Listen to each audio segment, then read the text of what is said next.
power on. The following is a presentation of the Sovryn Tech podcast feed.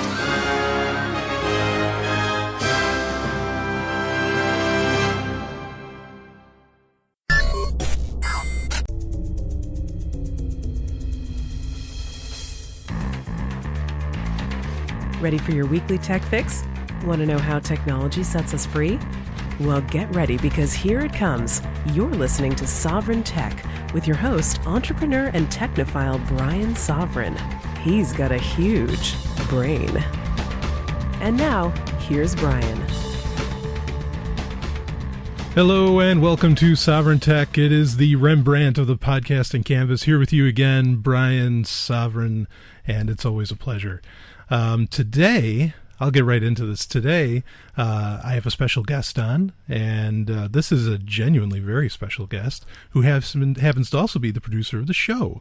And Surprise! Surprise! It's Stephanie Murphy. Hi. How wonderful. Hello. Stephanie Murphy of Pork Therapy fame, porctherapy.com, which actually was recently in Forbes magazine. Oh my. My producer listed in Forbes.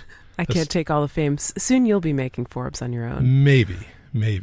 And bigger. There was a few times, you ever see those covers of Forbes where there's like this bald guy that's like shadowed out and it's like the businessman behind the scenes. That was actually me.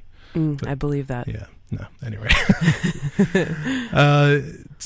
And also I'm on with you, I should say. Yeah, we've been teaming up on that recently. On Sunday nights on Free Talk Live. Mm-hmm. And you do all kinds of other audio work, and obviously you're the producer for Sovryn Tech. So it's great having you here. Thank you so much for inviting me on. I love to have a chance to speak my mind and to do a show with you. I love working with you every chance I get, Brian. And by the way, you have a huge brain. Thank you. I do have a huge brain. No modesty here, folks. No.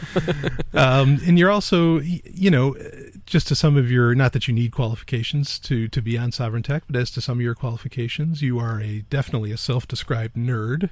Oh, yeah. Yeah, and you are I wear that badge with pride. Absolutely. And how would you describe yourself nerd-wise? I think I would say I'm a science nerd. I'm not really...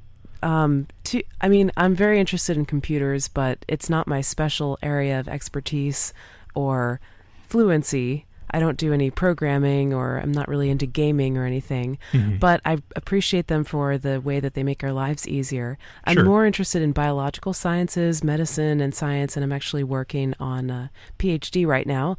I'm actually in the process of writing my thesis, so I'm almost done. I've been working in science, I guess, for the past 5 years or so.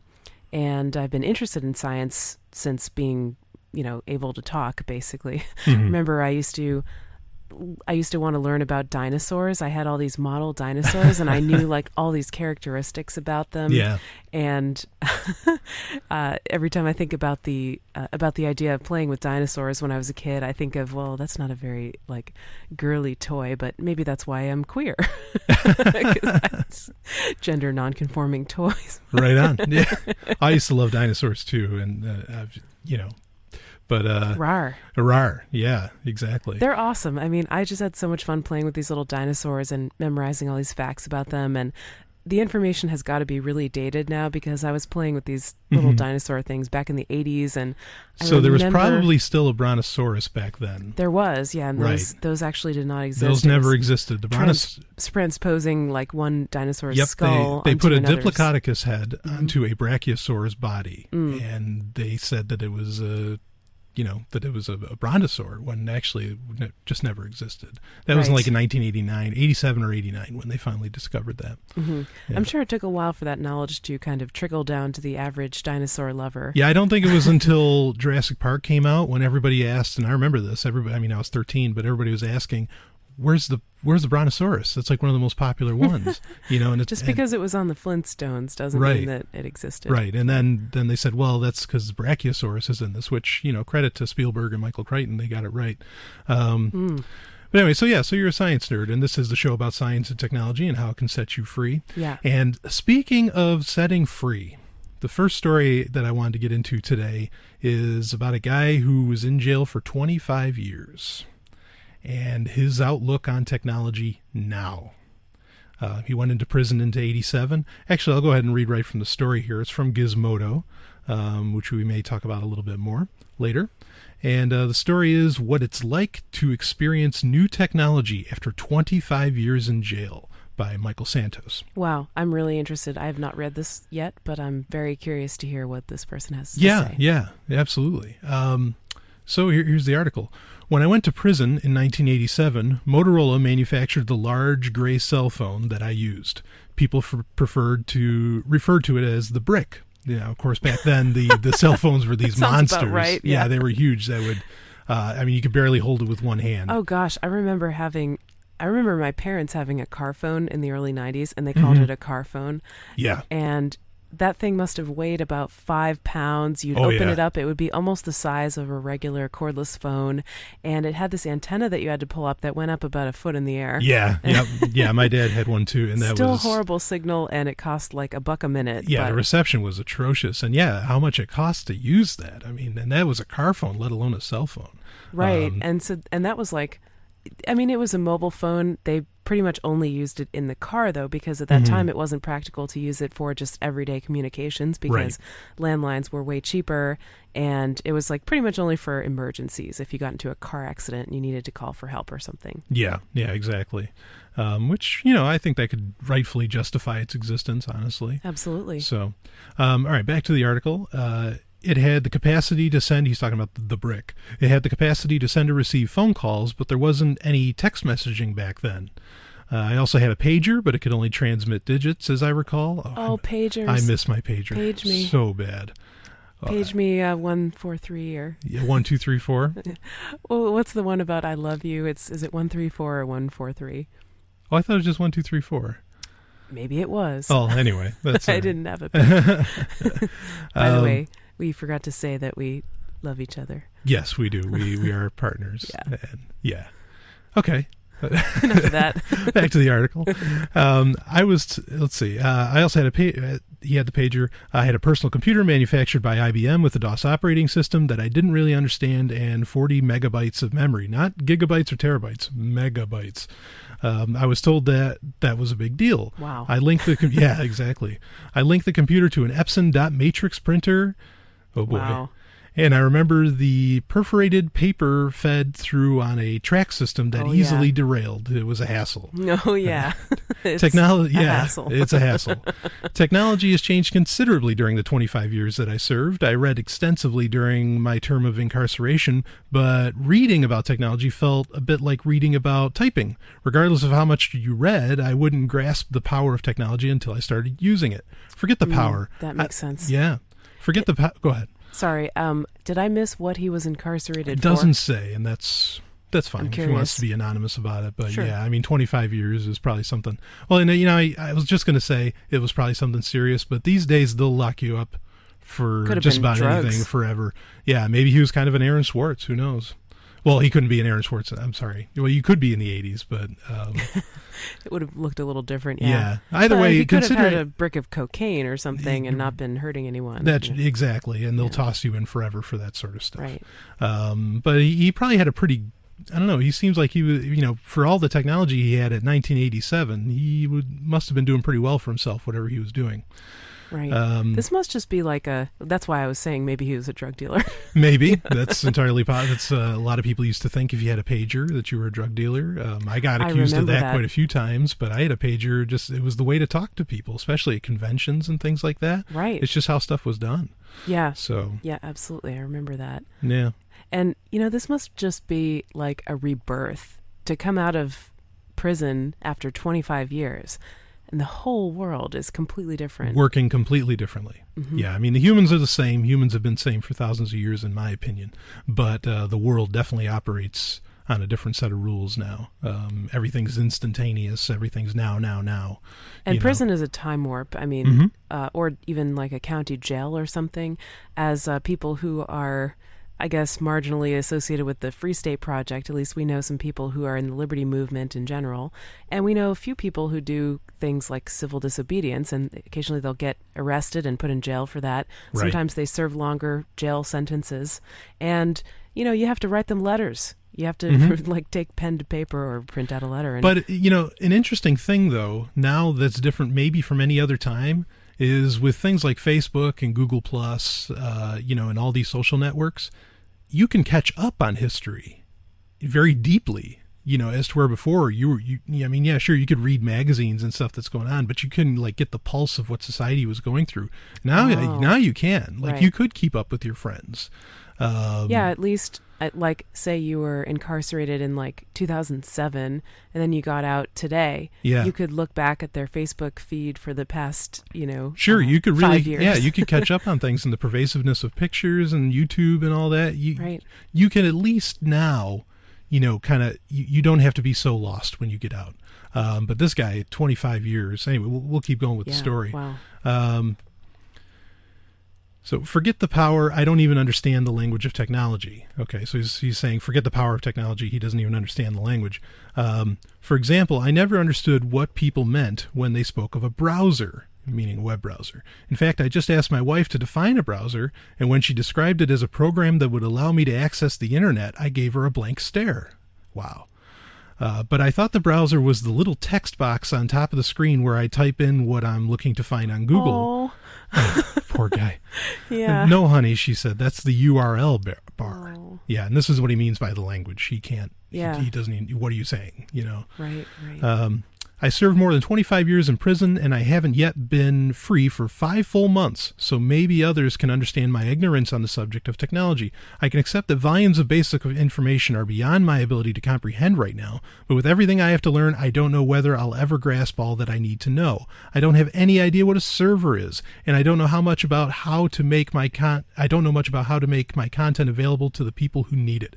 Truthfully, technology isn't the only area that makes me feel as if I'm living in a time warp, but I'll post a different response for those areas of my ignorance. With regard I wonder to what else he's referencing there. Yeah, we'll have to see here. With regard to technology, I sense a real handicap because I envision technology as being a central component of the business that I want to build. I consider myself as having a responsibility or duty to help others understand prisons, the people they hold, and strategies for growing through confinement in ways that will help people emerge with values, skills, and resources that translate into success. Technology could really help me succeed, but since I don't understand how to use it effectively, I'm kind of in a lost world. Now, this is a great thing to come out of prison with. How can I help these people that are in there? Yeah. Because they're people. They're not all bad. They're not, Well, even if they were, I mean, the whole punitive focus of the so-called justice system, of the legal system, you put people in a cage for a number of years, you treat them poorly, you yell at them, you take away all the things that and empower what does that them, solve? And then you expect them to come out and suddenly be able to take care of themselves and to be a good, to follow moral standards, I guess. Right. That doesn't make any sense. No. I mean, if the focus is actually supposed to be on rehabilitation or providing people with skills that they need to be able to take care of themselves and live functional lives after they're incarcerated, like give them at least throw them a few bones in the realm of technology, but also in just the way that they're treated. I mean, and don't get me started on the idea of punishing somebody for possessing some chemical or some drug. Yeah, absolutely. Simple possession accounts for a lot of people who are in at least jails. I don't know about prison, but there are lots of people who are in county jails, just kind of the smaller jails, because they were driving, their license was suspended or something, and they were driving and they didn't know about it. Yeah. Or a violation of probation. They got popped for one thing, and then suddenly they're adhering to all these probation rules, and they're very easy to violate. If you live in a house with roommates, one of your roommates has a beer in the refrigerator, you're going back to jail. Sure. The probation officer finds it. The more laws there are, the more regulations, the more criminals you have. Mm-hmm. That's a fact. And but I like the attitude that this guy's coming out with. Anyway, with more of the article, prior to my release from prison, I gave considerable thought to a technology strategy. My wife was used to using Microsoft products, but everything I'd read indicated that Apple products offered a much quicker learning curve. Anyway, on the day she picked me up, she handed me an iPhone 4S. During my first week of liberty, we purchased a MacBook Pro and an iMac desktop system. I hoped they would all work seamlessly together, but since my wife wasn't as comfortable with the Apple products, she insisted that I load them all up with Microsoft products so she could rescue me when I had problems. I've had a lot of problems coming up to speed with simple tasks like email or syncing all of my computers together. I've also had a problem remembering all the passwords she assigned to me. I keep arguing that we should use only one password, but that only brings forth her arguments on the dangers of identity theft, since I met many men in prison who served time for identity theft. I trust that my wife has a point. Yeah, that's something. You used to have to remember phone numbers. Now it's not phone numbers anymore. Now you have to remember passwords and things like that. And that is a shift because, you only have 9 numbers or, 10 numbers you have to remember as to where with passwords, sky's the limit. Yeah. And I suppose if you were storing a lot of phone numbers in your memory, that would be pretty difficult. But I have to say nowadays, like if I was without my cell phone, didn't have my contact list, I would be really hard pressed to remember the number that I would want to call if I got one phone call. I knew a college student who actually did a paper about this, about the fact that people used to remember phone numbers, and they used to have almost a full phone book in their head almost. I mean, not hundreds of pages, but they'd know so much and who to contact. They'd know addresses. They know all this stuff, and now that that's gone. But hopefully, the flip side. Hopefully that clears out some space in your brain. It's like emptying your recycle bin or whatever. Exactly. Like you can use that space for something else. Yeah, to maybe enjoy life a little more, or to think about things that are more entrepreneurial or creative, to remember other things that you couldn't just look up. Sure, right? Exactly. Yeah, absolutely. Okay, I enjoy the Quora platform because it's rather simple. People ask questions and I respond, but I don't know. Quora is that's another kind of social network thing. But I don't know what all of the features mean. I don't know anything about how to use credits to promote my work or how to use the platform in ways that will help me strengthen my personal brand or bring more awareness to my domain expertise. Some people who work at Quora have offered to provide insight on best practice use of Quora, so I'll appreciate that guidance for now. All I know is that I'm responding to people's questions. I am providing some insight onto the obscure world of confinement. I have to say, I think I'm impressed that he knows what he doesn't know. Like the thing with Donald Rumsfeld comes to mind, like the known unknowns and the unknown unknowns. Yeah. But he knows his unknowns, right? He can sense where the gaps in his knowledge are, and he's actively working to fill those in.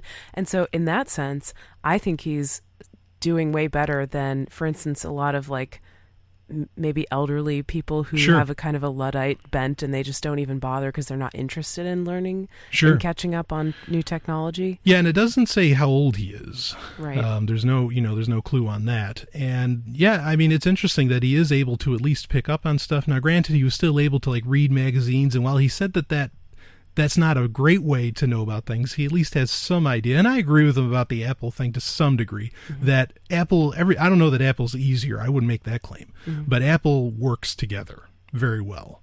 And I'm not sure what he's encountering, but generally it does.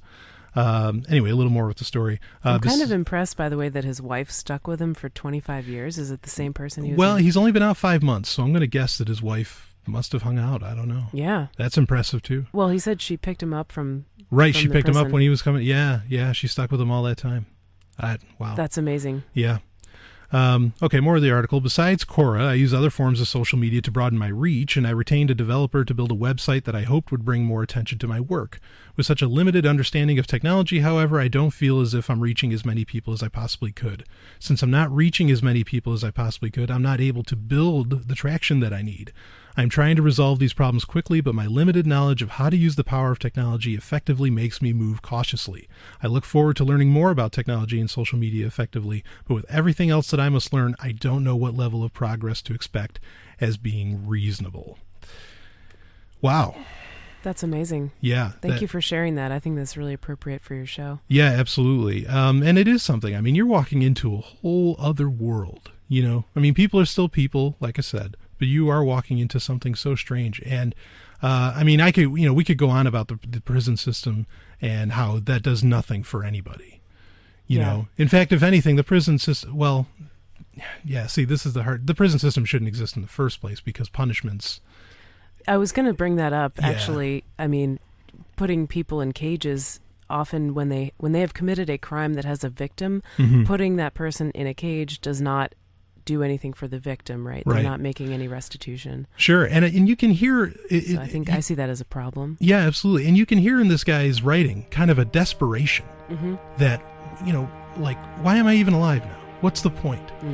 And prison took him out of the world and locked him out of the world to where when he got out, I mean, how does that help anybody? Anyway, we'll be back with more Sovryn Tech.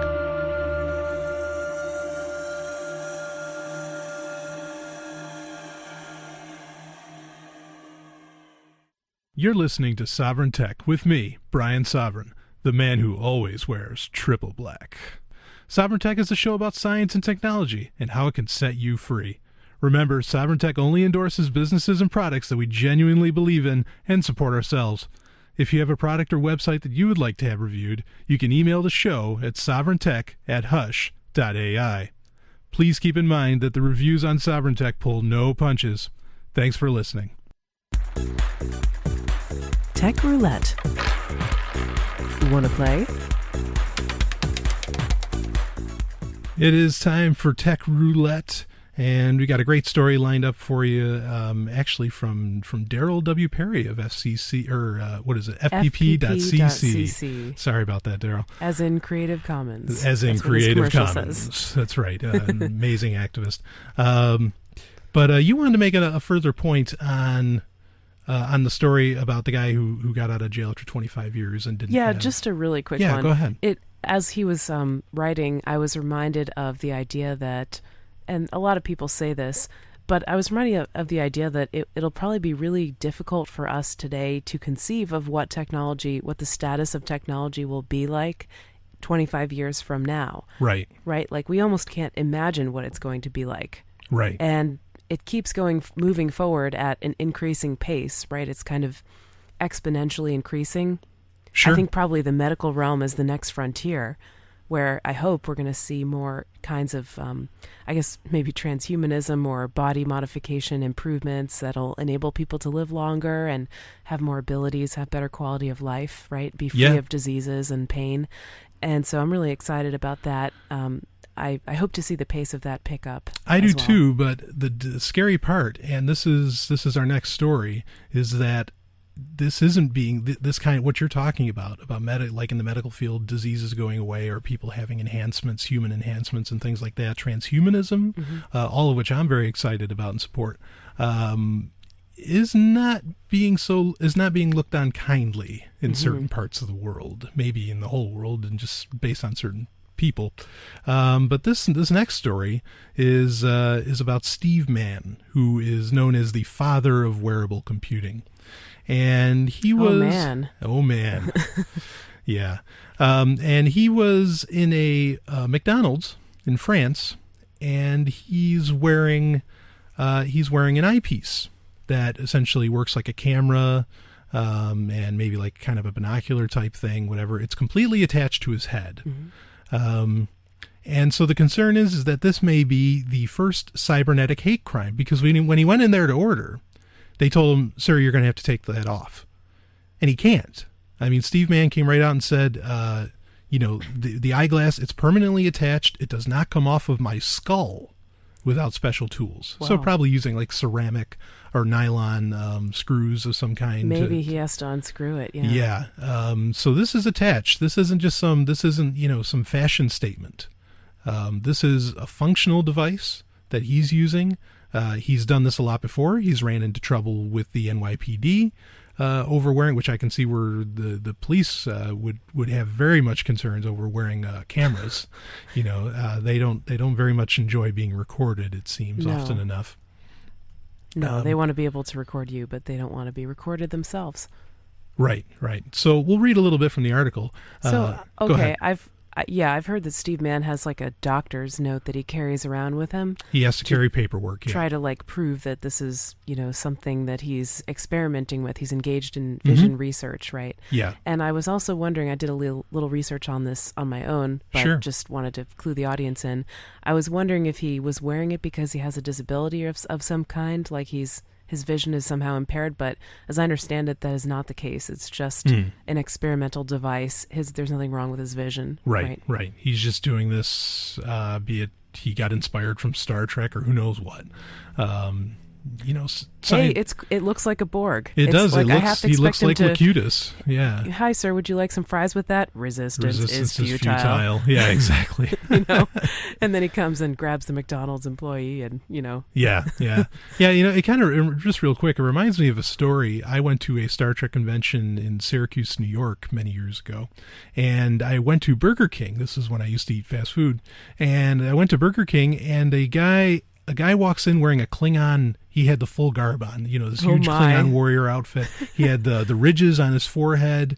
Did great makeup work. He looked fantastic. He even had like a singular eyepiece. He took it looked like he took something like a piece of glass out of sunglasses and put it over one eye to kind of give him like a General Chang kind of look from Star Trek 6.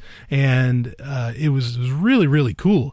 And he got picked on and made fun of. Fortunately, they served him. You know what I mean? They at least took his order and gave him his food. Well, that's because they don't have it on the poster, right? Like, you can't come in with no shirt, but you, I guess, can come in as a Klingon and still get service. Right. Yeah, exactly. They don't have no Klingons, no service. Yeah. No, right. They do. There is nothing about them. Well, I don't know. I mean, you can't, we don't allow dogs in here. I wonder what is their definition of person. Mm-hmm. But that's another topic for another time. Anyway. Not to say Klingons are dogs. No. But anyway, people were insulting him, But again, at least he got served. As to where Steve Mann here, let's see, with the story, the Canadian University professor was at the restaurant with his family when 3 different McDonald's employees took exception to his digital eyeglass device and attempted to forcibly remove it from his head. Wow.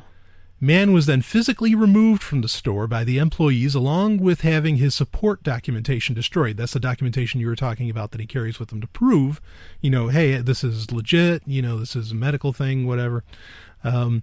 This may be the first ever recorded assault of a person instigated by the prominent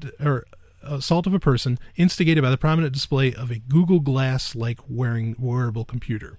Now, Google Glass is this big deal that's out there that Google's developing that essentially is glasses that run on Android, and we're saying the top right or top left, it's actually the top right. Augmented reality, right? Kind of. What they call it? It has like a menu that'll appear in your peripheral vision off to the right, or just out of your peripheral vision, I should say. Yeah. And it can, one of the examples they're giving is that it would work great with skiers because it would have a barometer, and so you knew how, when you're skiing down the slope, you know exactly at what level you're at, with topography or whatever. And I consider Google Glass to be positively worthless, other than as maybe some kind of camera, and I think it looks ridiculous. In fact, what Steve Mann's wearing, I'll post to the a link so you can see exactly what he was wearing in the show notes at sovryntech.tumblr.com, and I think his looks far more natural than anybody that's wearing Google Glass. Google Glass looks preposterous. And a lot of people already say that. It's like, who would wear these things? Can you describe that a little bit more? Because I haven't seen what it looks like, so I'm wondering why you're saying it's preposterous. It looks like you have, because it's not actually glasses. Okay, now maybe that's why they stopped calling it Google Glasses and they just called it Google Glass. It's actually like a, if I can describe it, they are glasses as in you put them on, and they have like side things, but it's not like a full pair of glasses to where you can see the rim of the glasses and all that stuff. Mm-hmm. And then to the top right of it, it has this, it has what's essentially the computer part of the glasses that has a camera built into it as well. Mm. And it just looks strange. I'll have to post a picture of it. It's very hard to describe. Okay. But when you see people wearing it, and especially when you see them talking very naturally, and Google's really doing the marketing work to try and make this look normal, mm-hmm. and it just doesn't. And actually, anybody that's watched a lot of science fiction, I could understand where they would look at that device and they would feel very trepidatious. They'd be very concerned of, whoa, because this looks like something that gets used for nefarious purposes in films. So it's scary, it's new, it's different. Yeah. Are you thinking that the McDonald's employees kind of felt alienated because they didn't understand what this was? I think that's possible. And so they had like a violent reaction to it, because maybe they didn't know how to express that or whatever. Sure. I think that's possible. It really struck me when reading this story that it really struck me as a very us versus them kind of thing. Like, here's this guy walks into the store with some new technology. Right. They probably see people of different races than them, people who come from different cultures, people with physical disabilities, all kinds of, ages of people all the time. Mm-hmm. They have a very diverse clientele, but yet this guy walks in and he's got this robot piece on his face, and Sure. they're like, what the hell is that? That really scares me. And so I'm going to react with violence. I would like to see a little more understanding, a little more tolerance and curiosity in there. Right. But unfortunately, that's not how it went down. No, sadly not. We'll be right back with more Sovryn Tech. Are you ready? I've never seen anyone so treated like a god in my life. Brian Sovryn as guest co-host tomorrow night, and so that should be a good show. On that note, we just added Brian Sovryn. Okay, we haven't. Oh, is he good? He's been in the audience. He's certainly got opinions on things. Yes. I'm so close to being like God. No one is above me. Okay, absolutely no one. I don't take orders from anybody, and I mean that's how much closer to God can you get? Is there anything he doesn't do better than everyone else? Oh, that's just his way of talking. He's one of the best. Break it down! Catch Sovryn Tech, the show about technology and how it can set you free with me, Brian Sovryn. That's SOVRYN at SoundCloud.com/Sovryn Tech. Think you can tell me what to do? Wow. It's a website of the week. It is Website of the Week. I am here, Brian Sovryn, also with the voice you just heard. I'm with the real thing. Wow. Wow. So you're kind of introducing yourself. Of course, Stephanie Murphy is here, thankfully. It's been a great show so far. Yeah, thank you for having me on, Oh, Brian. my pleasure. Okay, so it's Website of the Week, and occasionally I'll have guests. I'll let them, kind of choose what they want to talk about and their picks and things like that, because it brings on a different perspective. Everybody's looking for different things in this world, and even different from me, as much as I try to, to appeal to a broad audience with this show. And the Website of the Week you chose, Stephanie, was, it's Jezebel. It's a lot of things. Go ahead. I don't know really how to talk about this, but there's apparently a family of websites that are all owned by the same company, right? Gawker Media. And Yep. it's Gawker Media, right? So that includes Gawker, Jezebel, is Kotaku in there? Kotaku's in it. What else? Lifehacker. IO9. Yep, IO9, Gizmodo. Yeah, actually, Lifehacker is right, one. Gizmodo and IO9 were actually where we got the two stories that we just talked about from. Yeah, so I just was noticing that all of those websites are places that I go to look for show prep for my own show, for Sure, Pork same Therapy, here.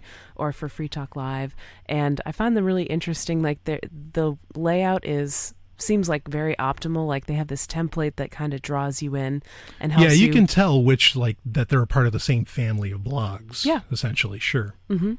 And the comment feature is kind of cool too, the way that they have it set up. It's a little bit more, I guess, likely to expose different people's comments. Like they don't just have a simple thread of comments below the article. Right. They have them organized into columns, and they keep them to a certain length so that if somebody writes a really long comment, you can, well, I don't know if you can expand it, but it doesn't seem to be there are one sentence comments and then there are really long comments that nobody wants to read, right? Right, and they're everywhere. I mean, pretty much any social media platform or even feed reader like Google Currents or something has Gawker's blogs as part of is available for you to constantly get every day. And they post articles all day long, all the time. I mean, they must have a phenomenal group of reporters or at least people that do the research for them, that gather all the stories. And it's really top notch. Jezebel, I really enjoy. I mean, they cover stories that most people won't even touch. Yeah, it's sort of like a postmodern feminist website, I guess you could say. Yeah, right? it's good. And I also like it. The other about all the Gawker sites, like Jezebel and Kotaku, they'll make the tough statements. They'll make bold claims, which is fine if they're wrong later, and they admit to them being wrong. One of them with Jezebel, they did a really nice piece on Kesha, claiming she's not stupid. And then when there was a little scuffle a couple weeks later on, the same blogger said, yeah, I feel kind of bad that I made, about some of the statements I made in that previous article. So they'll come right out in the open. They're pretty open. Not that he was, not that the blogger was saying that Kesha was now stupid when before they said she wasn't. Yeah, that's what I was confused about. But in any case, they also do Lifehacker, which I think tons of people, whether they realize it or not, that it's part of Gawker and this family of blogs. Lifehacker is an amazing website. Yep. A lot of ways to save time on there. Sure, a lot of helpful tips, I guess, to hack your life. Like the name of it is very descriptive. Yeah, I mean, I've personally seen you input a lot of things talked about in Lifehacker into your life. I've done the same. And Lifehacker is great. Actually, that was founded by Gina Trapani, who she's a big tech, tech blogger and actually host for a lot of things on Twit TV. She's great. And yeah, that's cool. So just quality people putting a lot of this stuff out there. And there's just so much. There's even Jalopnik, which is a car blog, and it's great. And they do stuff kind of like you'd see on Top Gear. But yeah, in particular, I really do enjoy, I agree with you. IO9 gives you, where else could you have heard about that story with Steve Mann, getting attacked in McDonald's? And I thought they did, pretty objective, but, logical coverage. Great points that they brought up about it. So theirs are a little longer too. Like often Lifehacker will have shorter articles, and sometimes they'll cover other blogs. Like they'll write a short paragraph about some other article, and then they'll link to a longer they'll blog link post. you to it. Yeah. IO9 I think tends to have a little longer articles, a little more in depth. Right. So that's something I appreciate. So yeah, just a cool family of websites. I don't know how they could. I guess I would say, as someone who's really interested in personal freedom, I could say that a lot of those websites they're going to be content rich for things that you can use to get yourself more freedom in your life. Absolutely. Or if anything, to get you to think about, certain aspects of really society or whatever. I mean, I definitely walk away from reading pretty much on any of their blogs just thinking about things, that I really hadn't thought about before that are very important and very serious. And Lifehacker especially. I mean, wow.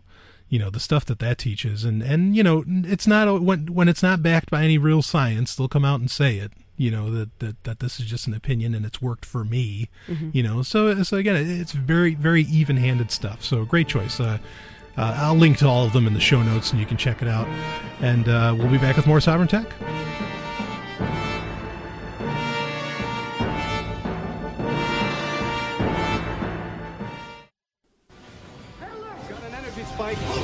Launch. In the third age of mankind, an age plagued by an evil empire that seeks to destroy humanity, it is our last, best hope for peace. It is Babylon 5. All fighter squadrons launched. Return fire. Well, freeze them! Watch Babylon 5. You can watch Babylon 5 and experience the greatest show in television history. See the entire series completely free by going to thewb.com/shows/Babylon 5.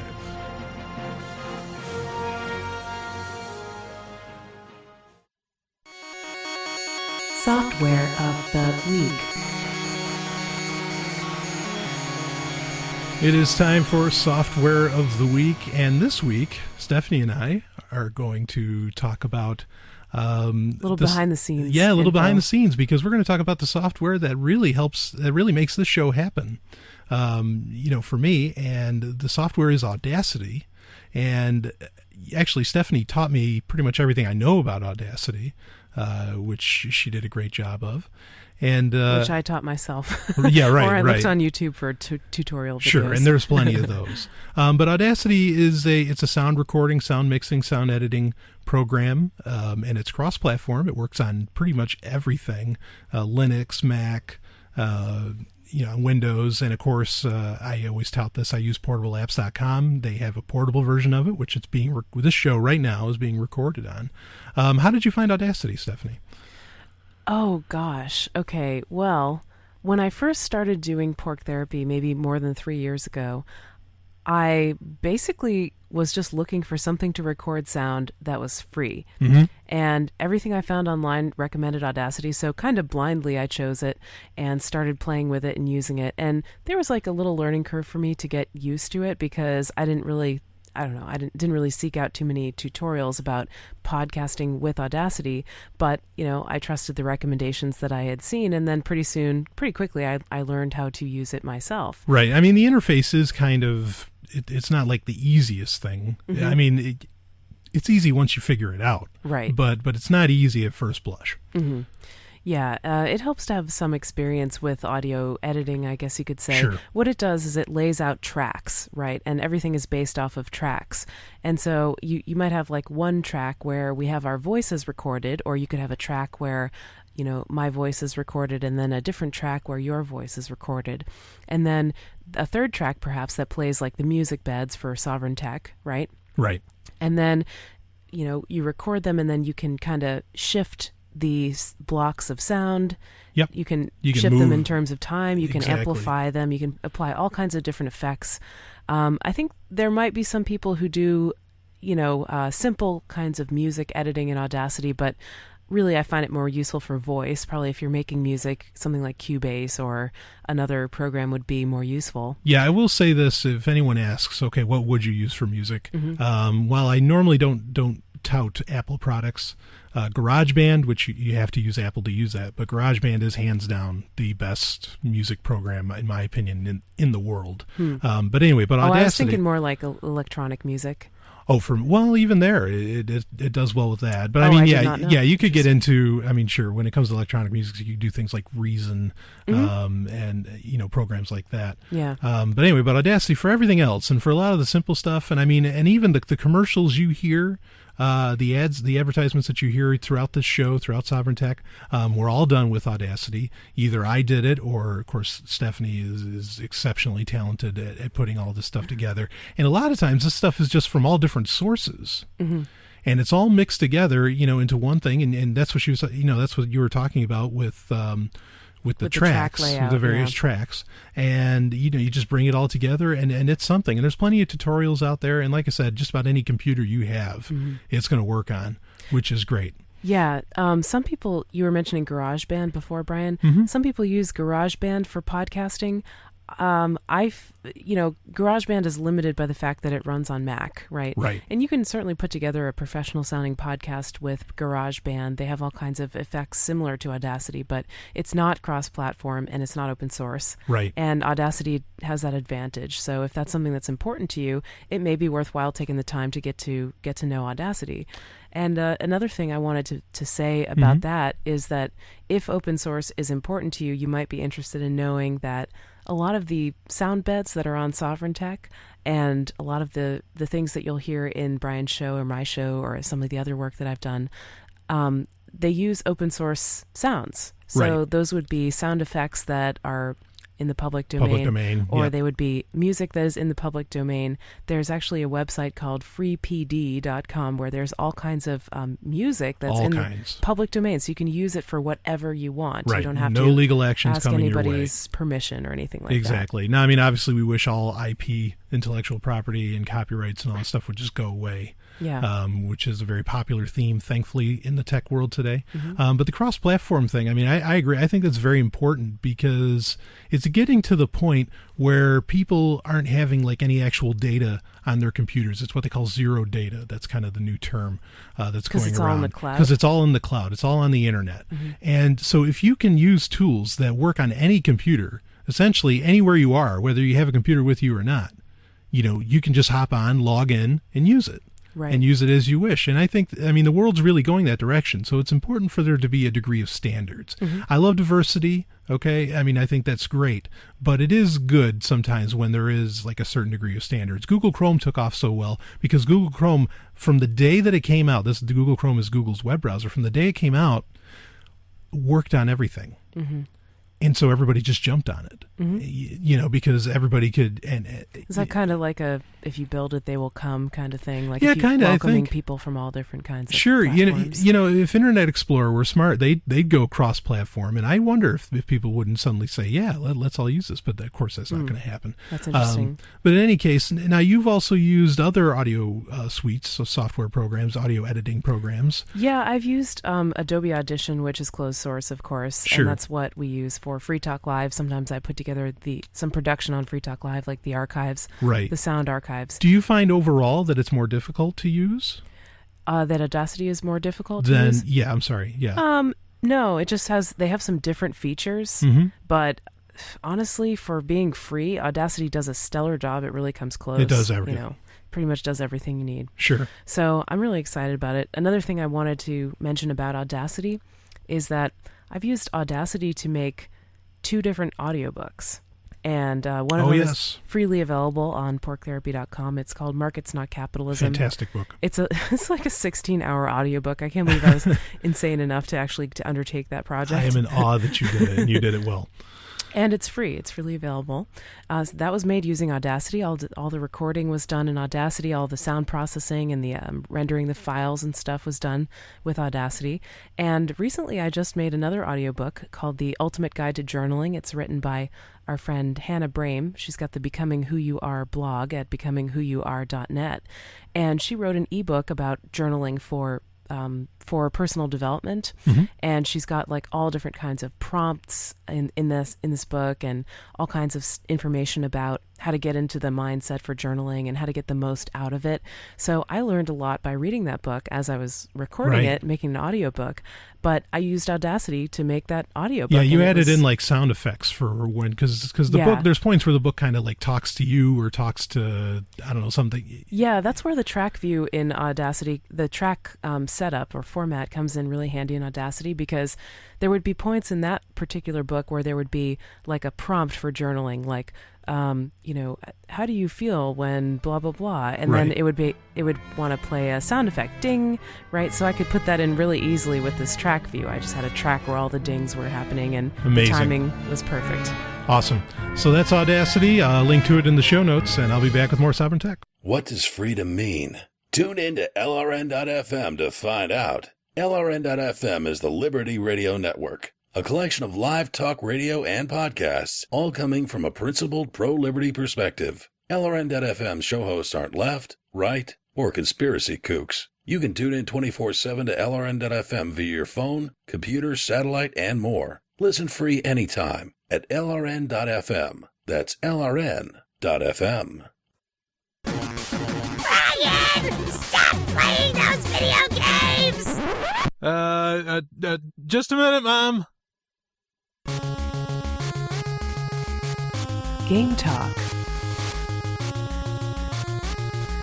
It is time for Game Talk. I, Brian Sovryn, am here with you, as well as Stephanie Murphy, the producer of Sovryn Tech and star of Pork Therapy, creator of Pork Therapy. I'm a star. You are a star. So She's are in you. Forbes. Come on. So it's time for Game Talk, one of my favorite parts of the show. And today's article, I actually...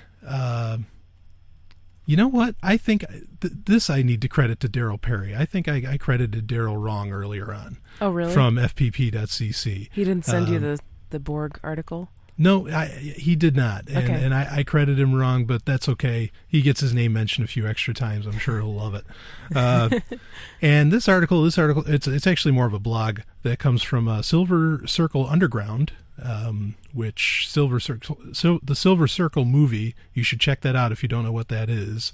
It's a Liberty-themed film, and it's all CGI. A future currency collapse scenario where there's rampant inflation from the U.S., Fed, from the Federal Reserve, right? U.S. government, and people start turning to using silver as currency because it's actually, like value backed. It's worth more than like paper intrinsically. Exactly, and a likely future too while it's at it.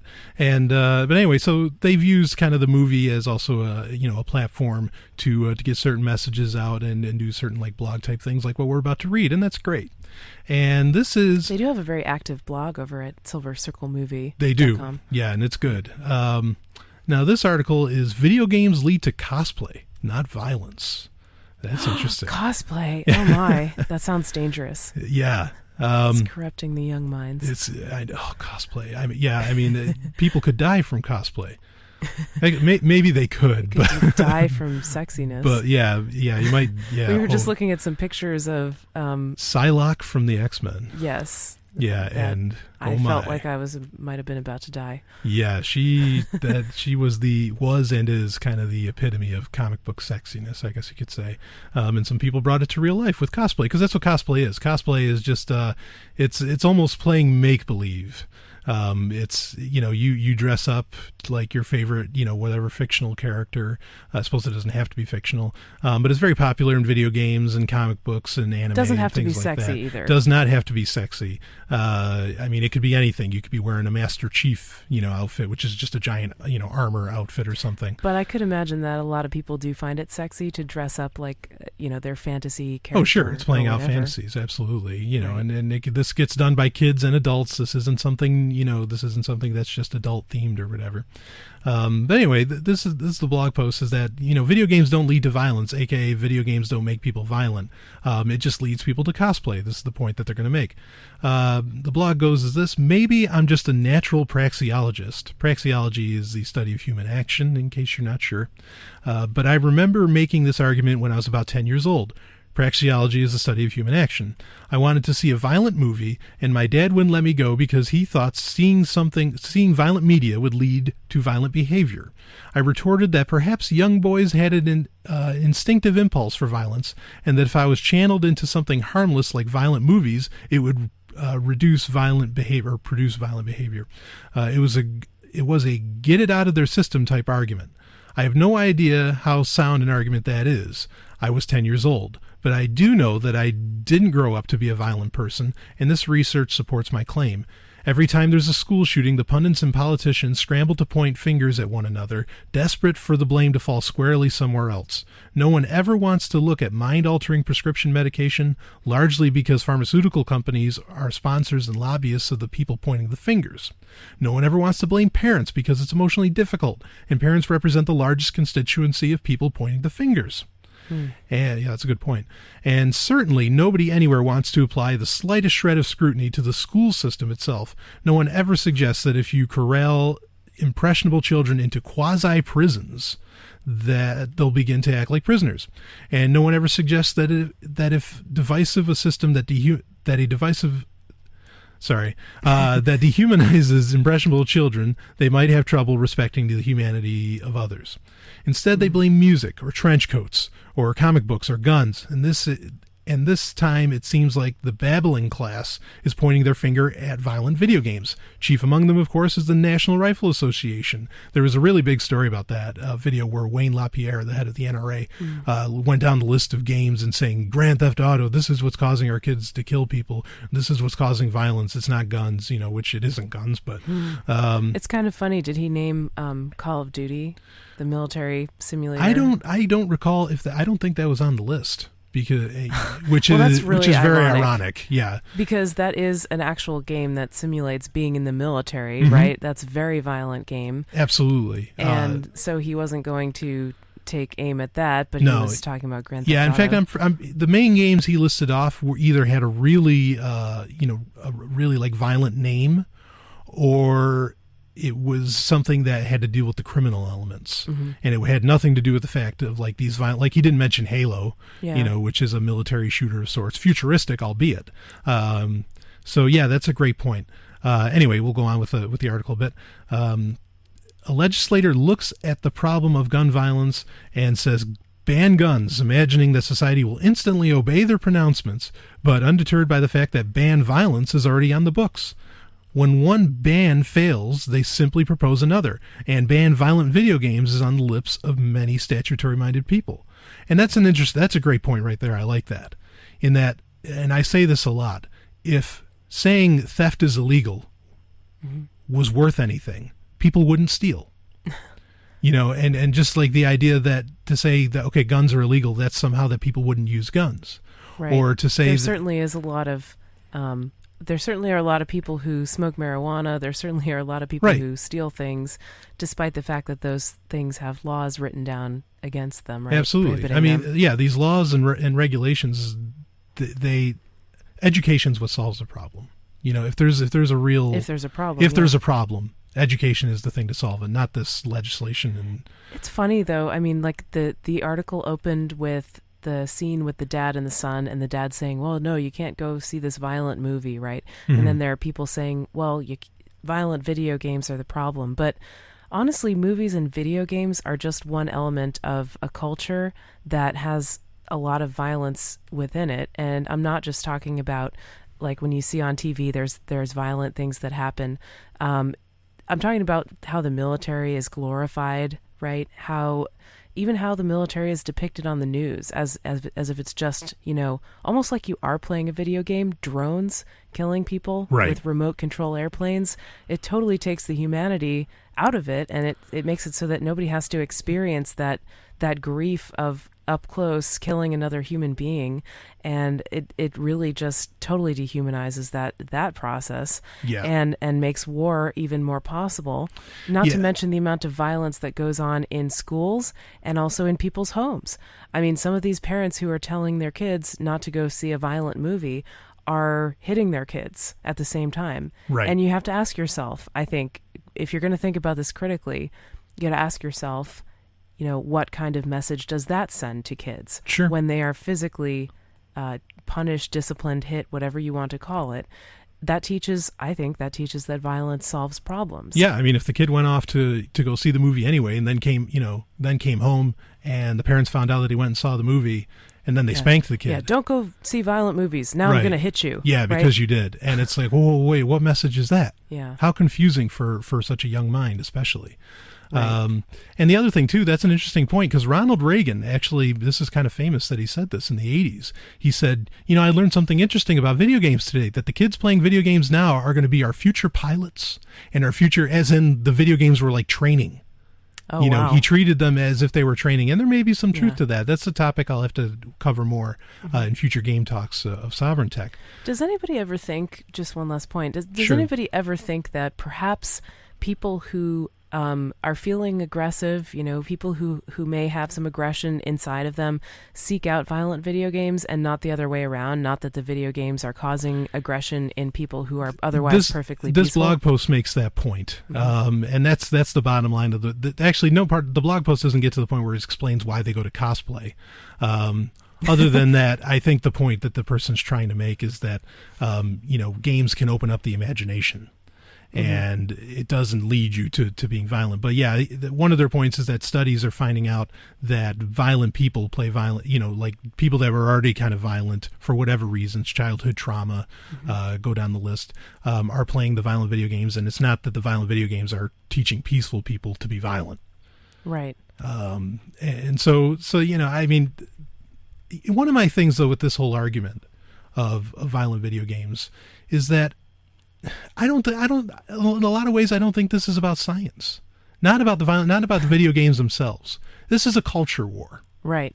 That's all this is. This is two cultures, or however many, going at each other.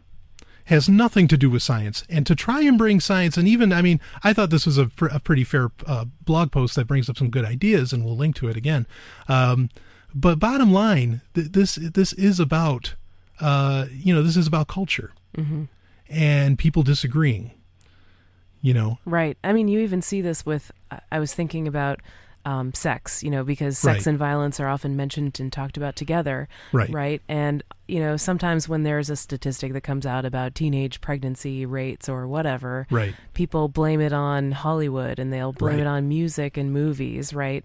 When, I mean, I don't know. Can a movie get in and control your mind? I think it could certainly influence people, right? It might normalize certain things but fundamentally it is just a culture war. There isn't any science really in that discussion. Right, that's the thing. This isn't about how neurons are being fired in a different way. This may be about sociological sciences.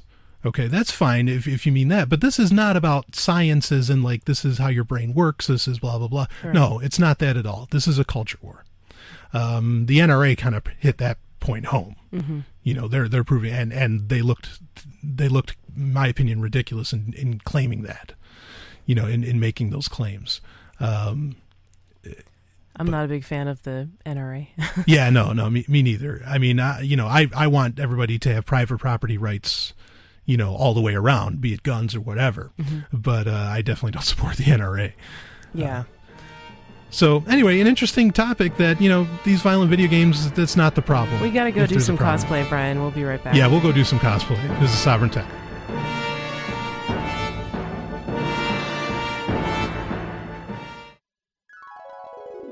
Are you searching for a mouth-watering, all-natural, sweet and sticky treat? What if I told you it was also made by a chef who believes in freedom, just like you? You're not dreaming. This is real. Head over to mandrick.com. That's MANDRIK.com. There you'll find George's famous baklava in classic and dark chocolate flavors. To those with special health needs, George's famous baklava also has a treat for you. Golden delicious, low-carb, gluten-free almond cookies. Order with PayPal or Bitcoins. In just a few days, your sweet treats will await you right at your doorstep. One more time, that's MANDRIK.com for George's famous baklava. Hacker Stories. It is time for Hacker Stories. Of course, it's me, Brian Sovryn, with you, with the lovely Stephanie Murphy. Oh, hi. Hello. And with this week's Hacker Stories, something I like to do with guests is I want to know how they kind of got into technology. And while, Stephanie, you probably wouldn't consider yourself to be a computer hacker per se, maybe you could kind of be right. You could be a kind of maybe a biohacker. I would call myself bio-curious. Bio-curious, sure. Yeah, right on. That's the name of a biohacker space out in Bay Area, California. Yeah. I just like the word. Yeah, it is. It's great. But in any case, I am interested. I mean, how did you get in technology? What was your first computer experience? Oh, my. Well, it all started back in about 1988 when I was 4 years old. And my dad had gotten a computer to help him, I guess, with his work. And he brought it home and kept it in the house. And it was like I don't know what kind of Mac it was, but one of the really simple Macs. Sure, it was a Macintosh. Okay. Mm-hmm. It was Macintosh. And I remember... These are like, they're the single box. Mm-hmm. The monitor's built into them. It's a little black and white monitor. Oh, yeah, it was black and white. Yeah, okay. It booted up and it almost had this little face, like it was a computer with a little face that smiles at you, and then you'd see the apple. And I remember that pretty vividly, like being really excited, waiting for it to boot up.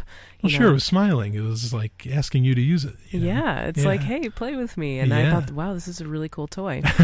And so the thing that I remember most about that particular computer was the games that came with it.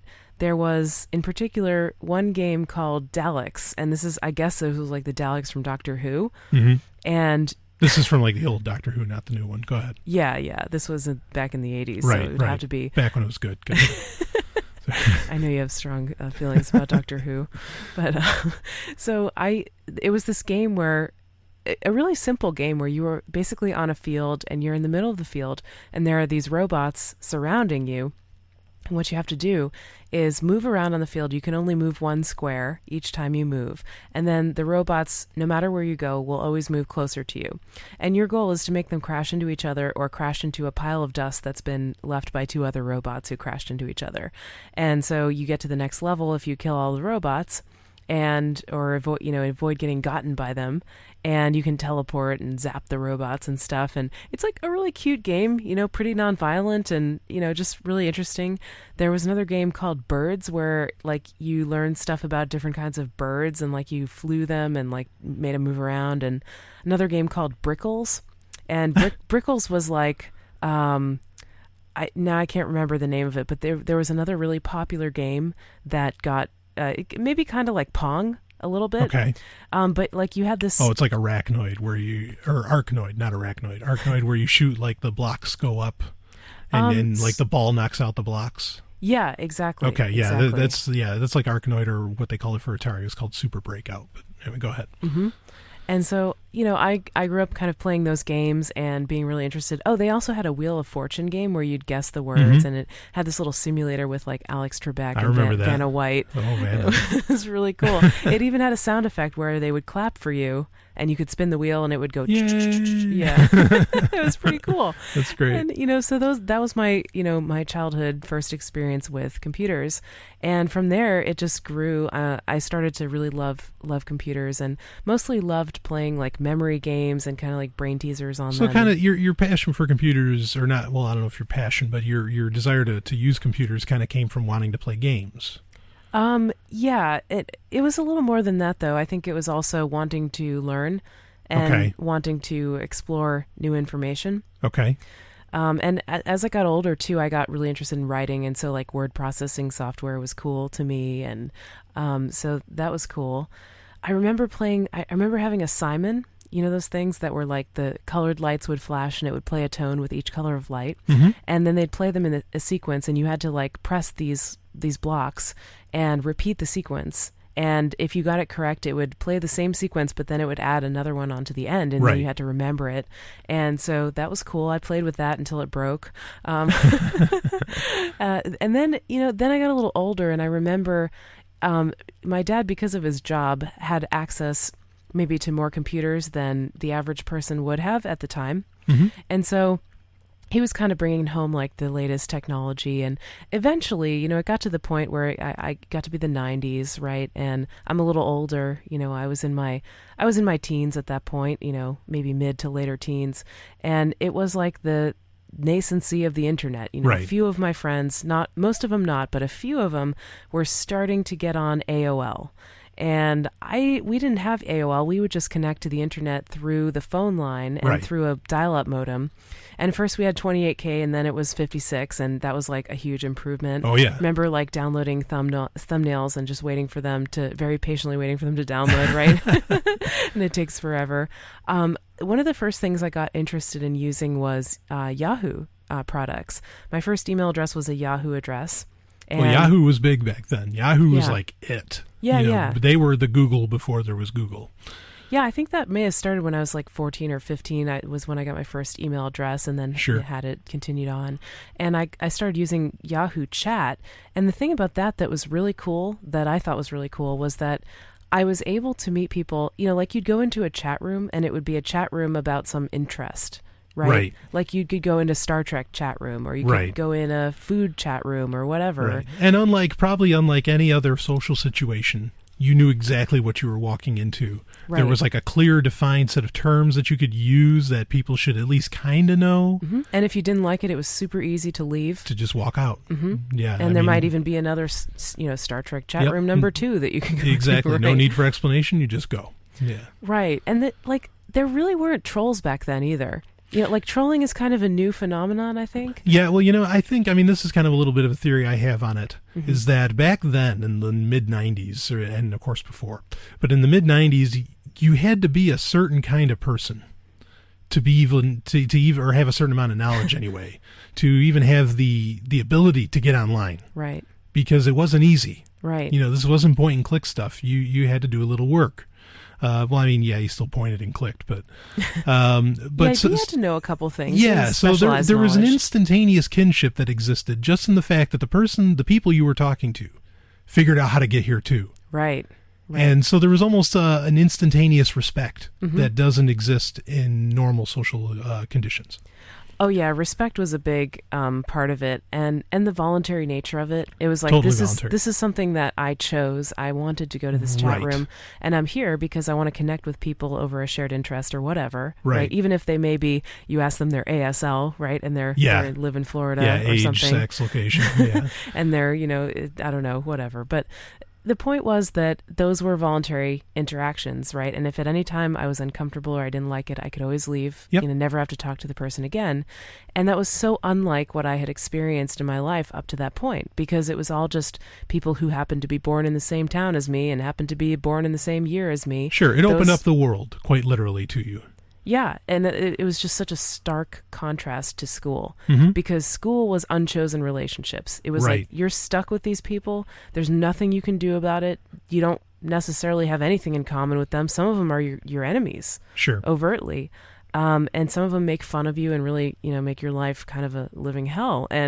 But the internet, it was totally different. Like if you encountered any of that, you could just leave, which was great. Yeah, I mean, back then, I pain to hear it, and I heard it when I was growing up at that time, in that the parents are like, oh, the kid just spends all day on the computer and stuff like that. Well, back then, that was more real than the world was.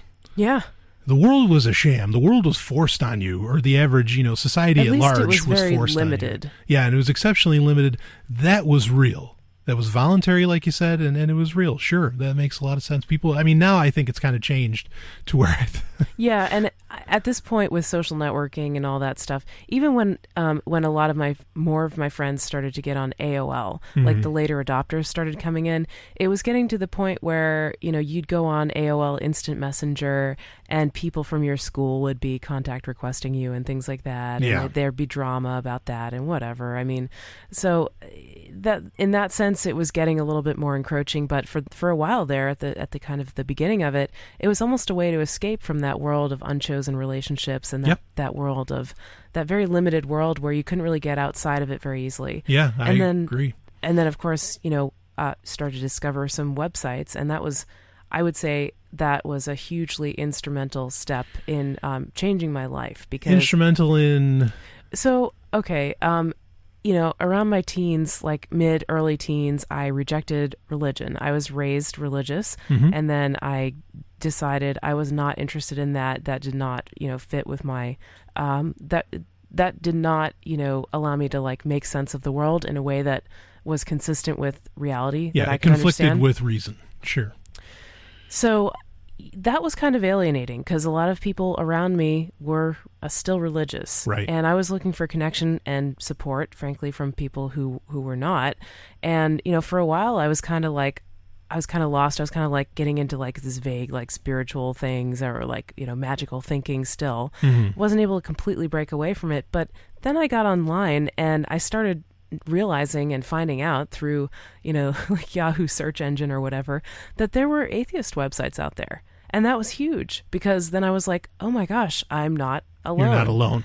And I can find other people who I can help, develop these ideas that I had sort of had to think up on my own in conjunction with. And from there, from looking at all these atheist websites, which were an enormous help, I found some libertarian websites. And I kind of quickly realized that there were two different kinds of atheists. There were like the ones that wanted the government to do stuff for them and to give them stuff. And then there were the ones that wanted to be left alone and kind of had the no gods, no masters thing going on at the same time. And I was definitely in the latter camp. And so I was interested in liberty. And seeing those websites really sparked my interest and encouraged me to pursue that even more. And so I think... And both those arguments, ways, liberty and atheism, even though they should be one and the same, liberty and atheism definitely appealed to, your logic. They appealed to what you were looking for. And it's fair to say then that the internet definitely set you free. Oh, it set me free. Absolutely. Yeah. Yep. It allowed me to get out of that small town that I was in, that I had happened to be born in, not by any choice of mine or whatever. Sure. And see some other things about the world and connect with some people that I would have never been able to reach. And I was really grateful for that. Amazing. And, another way it set me free, like, okay, every teenager has questions about sex, right?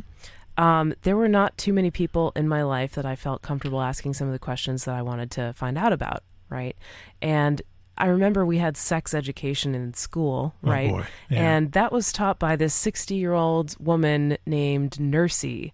And if you wanted to know how to put a condom on, Nursey wasn't like legally allowed to show you in front of the class, but if you went to her office, she would demonstrate on a banana. And everybody was really creeped out by that. And it was like, okay, this is not enough information. And in the class, they would show you they had this slide projector, those round things that like, you click and it advances forward one slide or whatever. Yeah. They had these slides of just like the worst possible cases of herpes and genital warts you could possibly imagine. And they blew them up, these pictures, horrifying pictures of people's genitals, blew them up in front of the whole class and put them on this giant projector screen. And everybody's sitting there dumbfounded and horrified, thinking, if I have sex, this is what's going to happen to me. And and then you're sitting there wondering in the class, well, if I give a blowjob, can I get pregnant, right? Or something like that, but you're afraid to ask.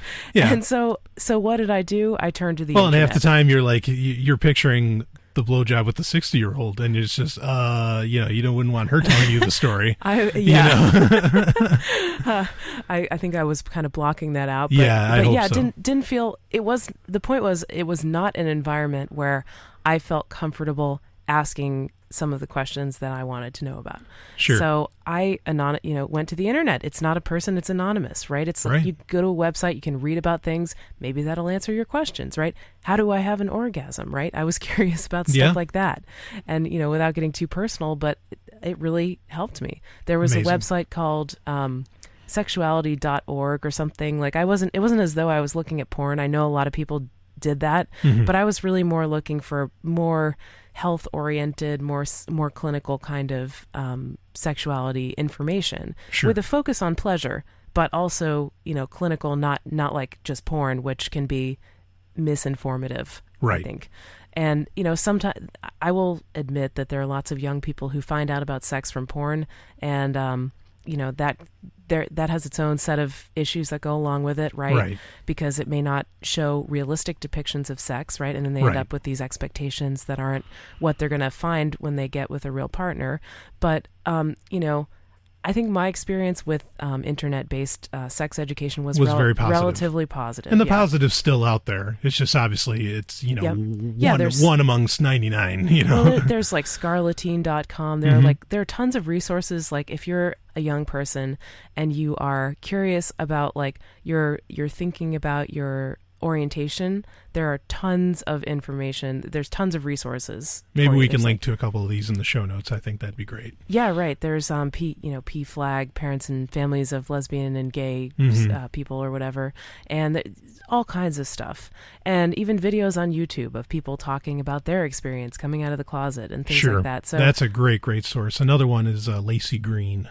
She's got a YouTube channel. Yeah, she is very, very good about being very honest about sexual matters, and it may be one of the best reasons for the internet to exist. Lacey Green. Well, and I mentioned the whole thing about sexuality because I think that really does change the world. I mean, it does. I agree. It way impacts people's lives when they have misconceptions or they have shame, embarrassment surrounding topics about sex and reproduction and even bodily functions and things like that. Yeah. And look, like nobody gives you a user's manual for your own body. You kind of have to go through and figure out that stuff on your own. And I want to have the access to the most and best quality information as possible. Absolutely. And the internet really helped me with that. So yeah, and it makes it happen. Well, that's amazing. Yeah. Wikipedia was another big one, too, once that started to come out. Yeah, I really wish that existed in the 90s. That could have changed. I can't even imagine what the world would look like now if we had it 20 years ago. There's so many things that I wished I would have been able to access earlier, especially I had another sort of like personal revolution or something that really influenced my thinking when I found like a couple of different podcasts that really shook things up for me, I guess, in terms of how I think about my ideas of liberty and stuff, and namely like Free Domain Radio and Complete Liberty Podcast were two of the biggest, and School Sucks.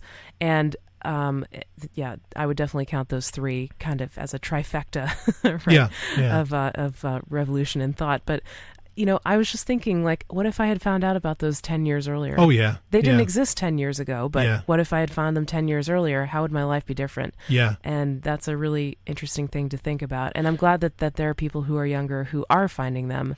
I agree. I think that young. Absolutely. I think the internet right now, I mean, we're looking at a generation, despite what kind of traumas kids are dealing with, we're dealing with a generation that can come out being so smart, so well aware, because the internet is just information unleashed. Right.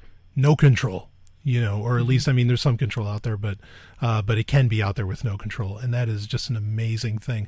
And it's terrifying to people who don't understand it too. Yeah. Yeah. There's so many people ever since the internet has been in existence. They've wanted to kind of control it and rein it in. And which is so sad because it's like you said, it literally set you free. It literally made you, I mean, is it fair to say that it made you who you are today? Oh yeah. It influenced my life for sure. Yeah. Definitely. Yeah.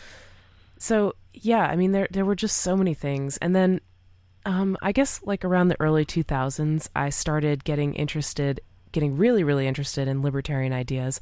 I was in college at the time, and I was like, thinking about my political beliefs and things like that, and trying to figure things out, right? People that age, they're trying to figure things out. Yeah. And I was no exception to that, of course. And so, finding out about the Mises Institute used to publish daily articles. I used to read those, learned a lot about economics, Lou Rockwell, and eventually I kind of moved beyond those into a more personal context of liberty, but those were instrumental too, and they were all there for free. For free. Yeah. You gotta love it. We'll be back with more Sovryn Tech.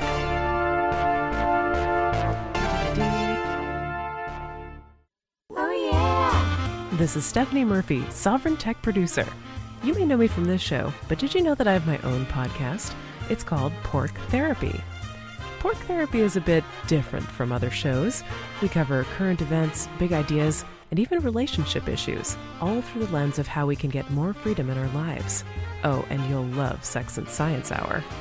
Join me on my website, porktherapy.com.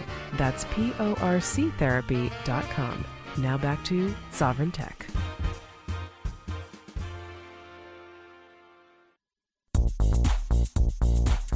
What are you doing? I can't believe I caught you again. Jesus doesn't approve of this little habit of yours. I know, baby, I know it's wrong, but it feels so right. Well, it ain't. But I've been doing it since I was 12 years old. It's nothing but a sinful perversion of nature, if you ask me.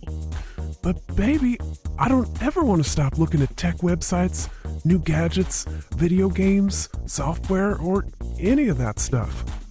Well, then I'm leaving. Okay. Bye. Pick of the week. It is Pick of the Week. And whether we were talking about, I'm here with Stephanie Murphy. And hi. And we were talking about Audacity earlier.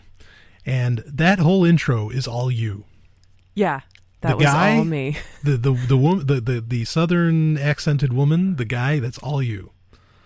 Oh man, baby. Actually, I can't even replicate that voice because what I did was talk in my normal voice and then I shifted the pitch using Audacity. Right. So it sounds like a man and then the woman sounds more of a, high-pitched woman's voice, right? Yeah. And I did that whole skit myself. I did the Southern accent, I faked that. Yeah, you kind of pulled that off, yeah. But yeah, the rest of it was Audacity, so there you go. Amazing. Yeah, great software and obviously great producer. Thank you. Yeah. So it's Pick of the Week. This is normally where I talk about whatever I want to talk about, or and I pick something, a product or a website or who knows what. Pick your nose. Yeah. Pick your friend's nose. Pick your friend's nose. Yeah. This Pick of the Week is brought, I think, was chosen by Stephanie, and it is boogers and. Oh, wait. Right. Oh, I read that wrong. 5 fingers, not boogers. I'm sorry. 5-finger shoes, right? Yeah. This is an unusual pick of the week. I know you like to spotlight unconventional products, though. Yes. And at this point, I kind of even wonder about whether to call these unconventional because they kind of are becoming mainstream in a way. Very much, yeah. But these are, in case you're not aware, these are shoes that aren't shaped like conventional shoes. Like a conventional shoe is to your foot what a mitten is to your hand, right? Or maybe it wouldn't even be a mitten, because a mitten has it'd be like thumb. A glove. Yeah, it would be like a glove, but not with individual fingers. Like it would be like just putting a bag over your entire hand. Oh, right. Gotcha. Yeah. Right. And so, because it encloses all the toes, it doesn't have room for each individual toe to move except within the sort of like confines of the shoe. Mm-hmm. And there are some people who think that is really not very ergonomic as far as athletic activities or even just normal standing, walking, whatever go. Right. And there is a reason that we have toes. And the reason is so we can fine tune our balance, so we can do, grip things a little bit better. And, there's a reason we don't just have blocks for feet. And so why are we wearing blocks for shoes on our feet? Right. Right? It's a great question. It is. And it's something that I don't think a lot of people have thought about before. like they may have never questioned if they were wearing conventional shoes for their whole lives. They may have never questioned whether this is the optimal way to encase your foot and protect it from the elements or sharp objects or whatever, right? But this company, Vibram, I guess, who started the 5-finger shoe thing, has questioned that, and they've made these shoes. I've been wearing them for a couple years now, and I really love them. I've actually started to go barefoot more often too, right? Just to take advantage of those natural, muscles and the way that my foot naturally supports my body. And I'm very pleased with it. I just more comfortable. And when I wear conventional shoes now, I find myself wishing that I had the 5 fingers that I could go back because they're more comfy. Yeah. And these are made by Vibram or Vibram, however it's pronounced. I think it's Vibram. Yeah. Like 5 fingers yep. is a long I or whatever. Right. The only thing that I wanted to bring up about these shoes, I love the shoes. I've really found them beneficial, I guess, to my own life. But there's a big but here. These shoes are victims, I guess, of the patent monopoly system. There is IP all over these shoes, and this company, Vibram, has been suing other companies who have tried to make shoes that have 5, slots for toes. And like Fila came out with Skeletos, I think they're called, and they have 4, like your right. pinky toe and the toe next to it go into 1 slot. So that way it's not 5, it's only 4. Right, and I think that Vibram still attempted to sue Fila for that design because they were trying to say it was too similar to theirs. Yeah. And as far as I know, they've been successful at kind of keeping out any other competitors. Unbelievable. Yeah. There is another one that kind of... They have 5 fingers, but then they kind of resemble a conventional shoe. But I've only seen it like in Canada, and it's really weird. So I just think that there could be so many more options, so much competition in that area. Maybe the prices would come down quite a bit, I would think, because not one company doesn't have a monopoly over this kind of shoes. Because one thing I'd like one of these another company to come up with, if Vibram doesn't, why wants a little bit of competition, cooperation in the market, is your feet can stink. In these because you normally don't wear socks. I mean, you can, and Gingy makes socks for these, but you normally don't. And some of the models, it can get pretty hot, and you take them off, and your feet kind of... I've been wearing them for about a year, and it can get pretty sweaty. And I'd love for a company to be able to come out with something that solves that.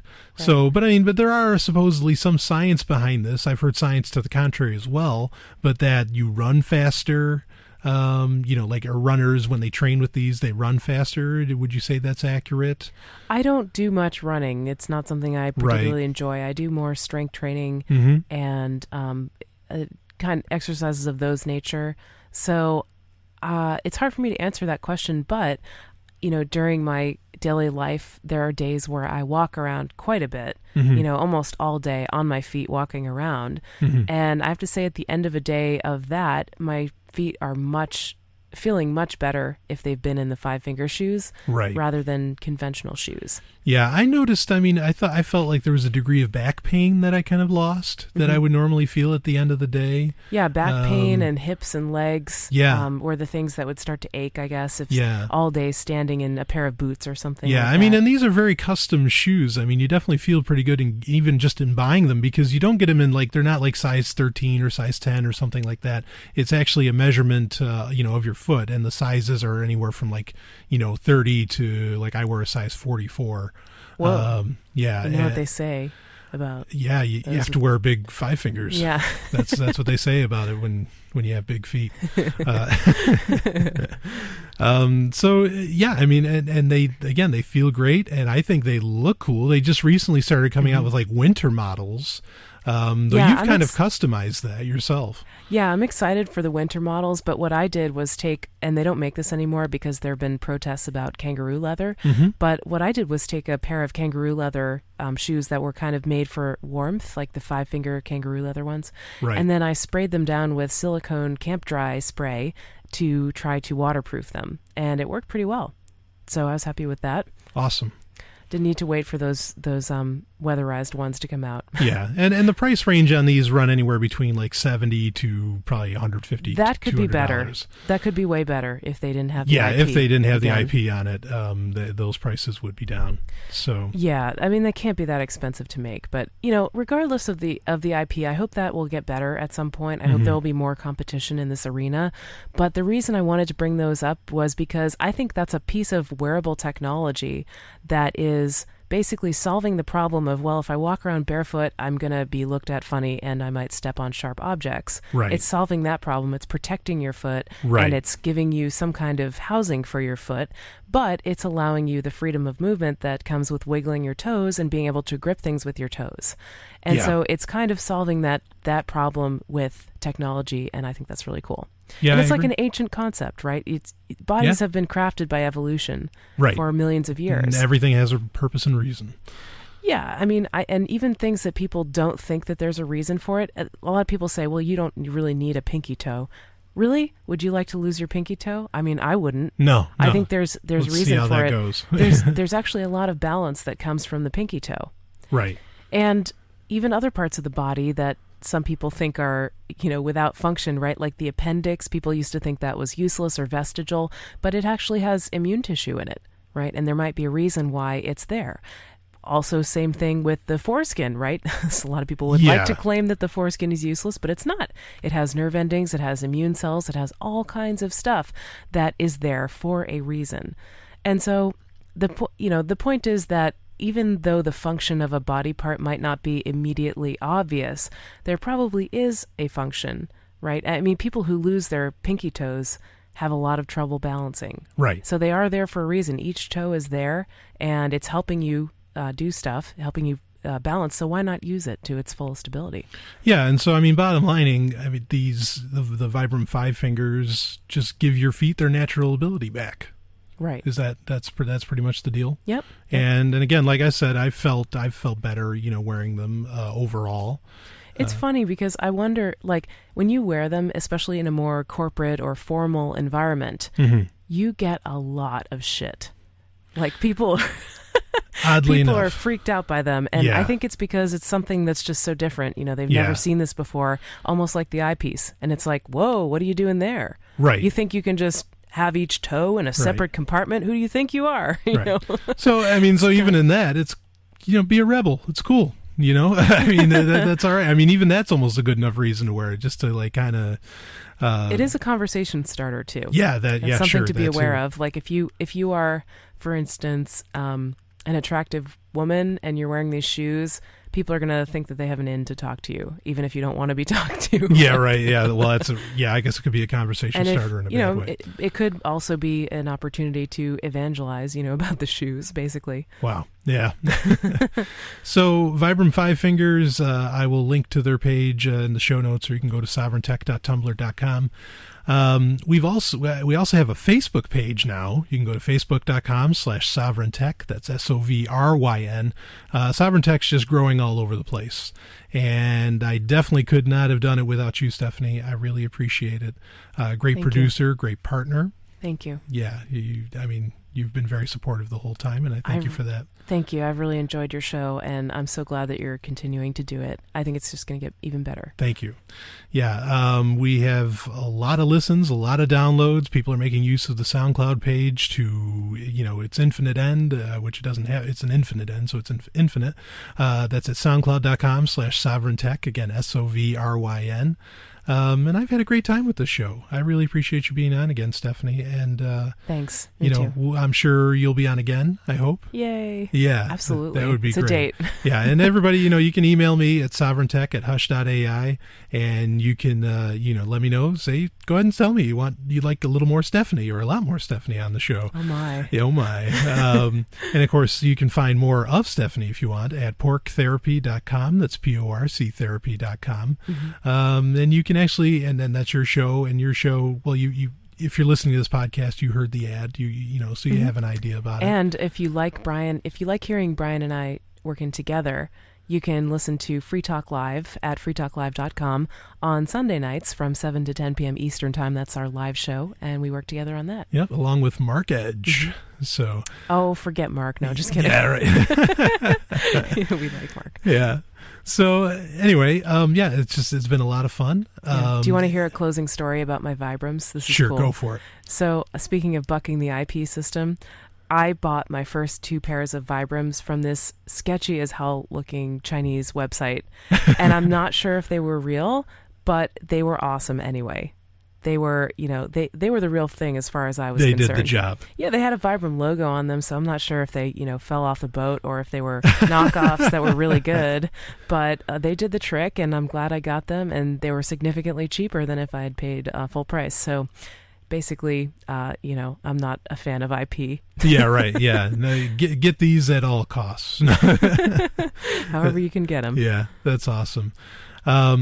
So again, if you have any questions or show ideas, or if you want to, send show articles that we can review for Tech Roulette, you may get read on Tech Roulette, it may not. You can email me at sovryn@hush.ai.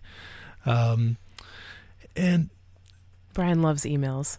I do love emails. I've gotten a lot of emails. Yeah, from people asking. Very excited when he receives them. I do. I get a little excited. I got an email. It's like, email.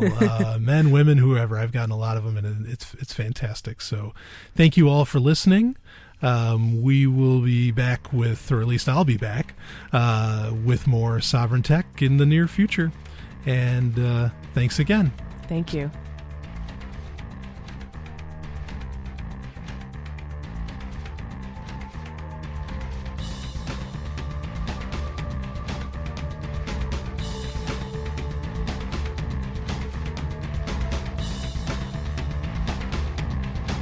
This has been Sovryn Tech. Visit us at sovryntech.tumblr.com. That's SOVRYN tech.tumblr.com. There you can connect with us, see more of what you've heard on today's show, and catch our podcast feed. Sovryn Tech is open source. We encourage you to share. Later, nerds.